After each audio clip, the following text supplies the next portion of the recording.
তুমি চিকেন খাচ্ছ বাবু আজকে দিনে? হ্যাঁ, কোনো দিকে না তাকিয়ে তুমি চিকেন খাচ্ছ। তুমি জানো আজকে সরস্বতী পুজো? জানো? পুষ্পাঞ্জলির নামগন্ধ নেই, পুষ্পাঞ্জলি দিলেই না।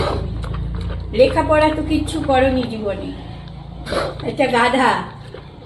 হ্যাঁ, পুষ্পাঞ্জলি নেই, ঠিক আছে, দাওনি দাওনি ঠিক আছে, তা বলে তুমি আজকে খিচুড়ি না খেয়ে তোমায় চিকেন খাইয়ে দিল। এর পরের জন্মে আরো মুখ্য হবে, আরো মুখ্য সূক্ষ্ম মানুষ হয়ে জন্মাবে তুমি, বুঝেছ?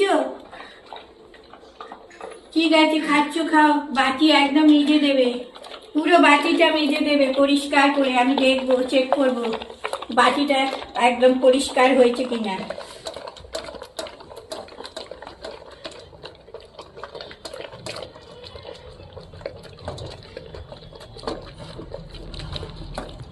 ব্যাস, মেজে দিয়েছে, পুরো মেজে দিয়েছে, পরিষ্কার করে দিয়েছে।